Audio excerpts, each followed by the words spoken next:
ఒక పక్క చాలామంది గెలిచిన ఎమ్మెల్యేలు చాలా నిస్సిగ్గుగా అధికార పక్షం వైపో, కేంద్రంలో అధికారంలోకి వస్తున్న బీజేపీ వైపో దూకుతుంటే లేని చర్చ.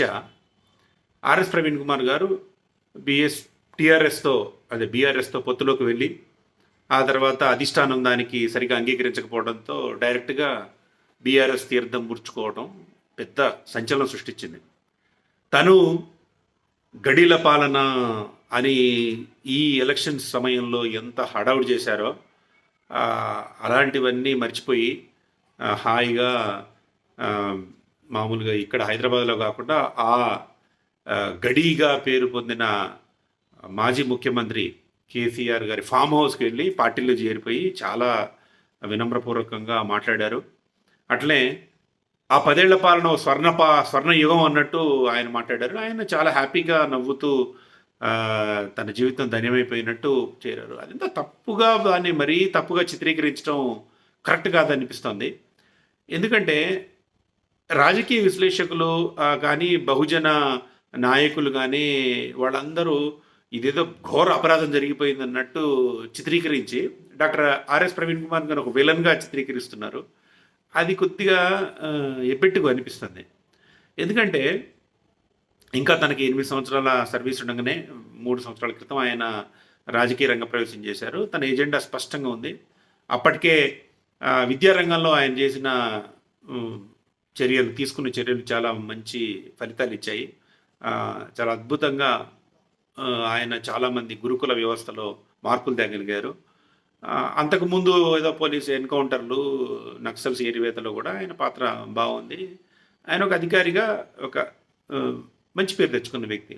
అలాంటి వ్యక్తి రాజకీయాల్లోకి రావడం మనందరం హర్షించదగ్గ విషయం. నేను కూడా ఆయన రాజకీయ ప్రవేశాన్ని స్వాగతిస్తూ పెద్ద వ్యాసాలు కూడా రాశాను.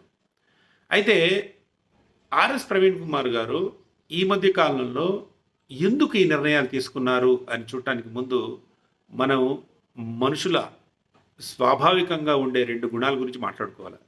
ఇలాంటి నిర్ణయాలు తీసుకోవడానికి ముందు ఒక రకమైన నిస్పృహ ఆవరించినప్పుడు ఆ నిస్పృహలో ఏం చేస్తున్నామో తెలియకపోవచ్చు. నిజంగా ఫస్ట్ పాయింట్ అది నిస్పృహ గురించి మాట్లాడాలి.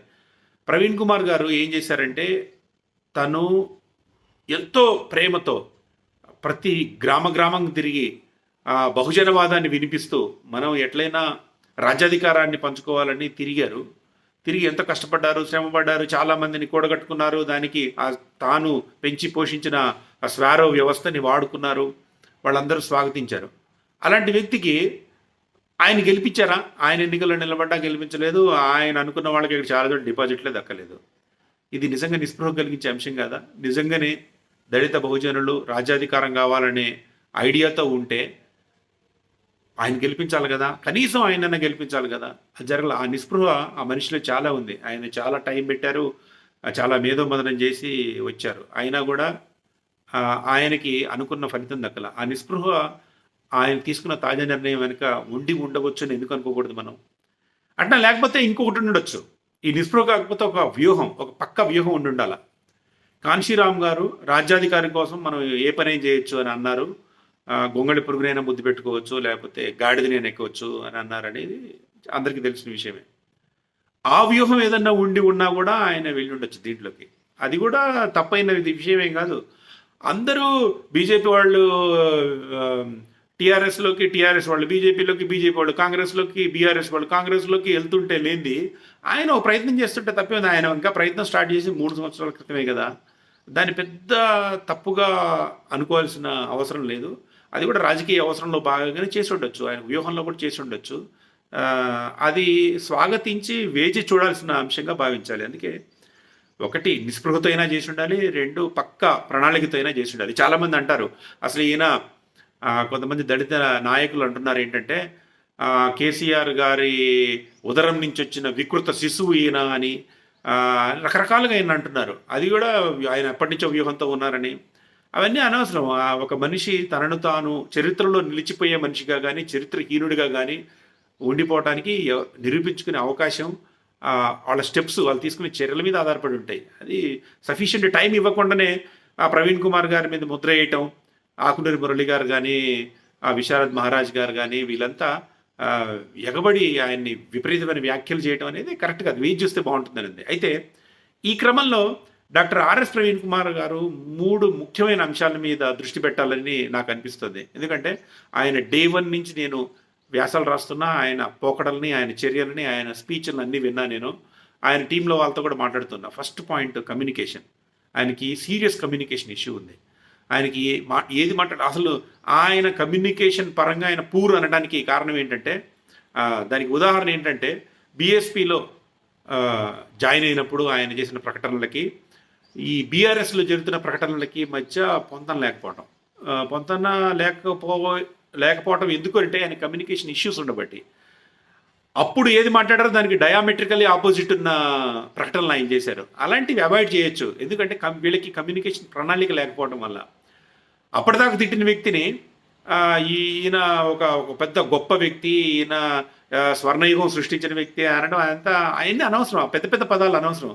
ఈ ప్లానింగ్, కమ్యూనికేషన్ ప్లానింగ్ ఈయనకి లోపం ఉందని చెప్పడానికి ఇంకొక ఉదాహరణ ఏంటంటే, అరే బాబు బీఎస్పీలోకి వెళ్ళారు ఈయన అనేది బాధపడుతూ చాలామంది ఆయన పట్ల బాధపడుతూ మాట్లాడినందుకు ఆయన పిచ్చి విపరీతమైన సైకో అని అదని ఇదని మాట్లాడారు. అవన్నీ తప్పు.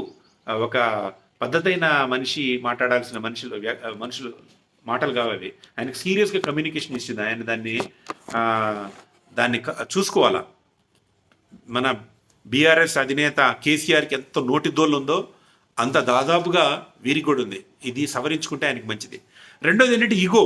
ఈ ఐఏఎస్ ఐపీఎస్ అధికారులకు అందరికీ కూడా ఒక రకమైన ఈగోతో ఉంటారు. ఏంటంటే తము చేసిందే గొప్ప, మిగతా వాళ్ళు చేసిందంత తప్పు అని. అంత ఈగో పనికిరాదు. ప్రజల్లోకి పోతున్నప్పుడు అంత పనికిరాదు.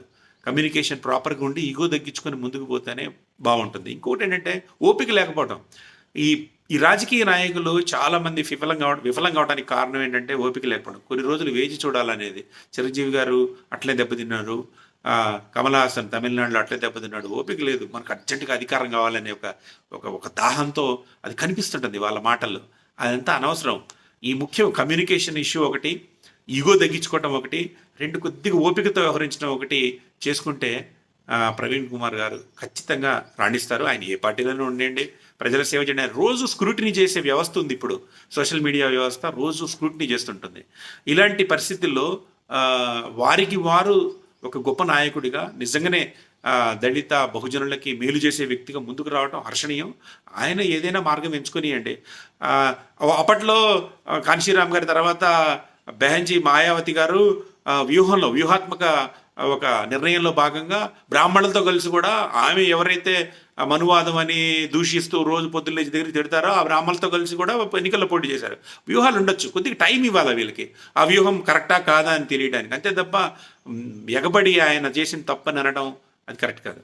అయితే ఒక ముఖ్యమైన విషయంలో ప్రవీణ్ కుమార్ గారు కేసీఆర్ గారి విషయంలో జాగ్రత్త ఉండాలి. కేసీఆర్ గారు డేంజరస్ పొలిటీషియన్. అంటే పొడి చేస్తాడు, కుమ్మేస్తాడని కాదు.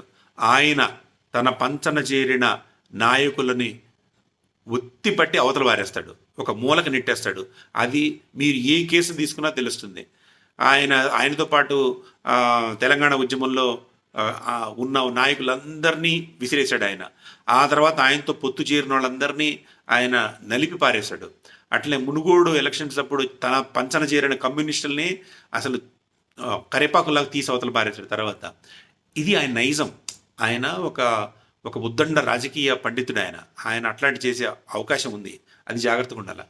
కానీ చివరిగా నా సలహా ఏంటంటే, నిజంగా కేసీఆర్ గారికి చిత్తశుద్ధి ఉందో తెలుసుకోవాలనుకుంటే ప్రవీణ్ కుమార్ గారిని ఆయన అడగాలి. సార్, మీరు మాట ఇచ్చినట్టు దళిత ముఖ్యమంత్రిని చేయలేకపోయారు.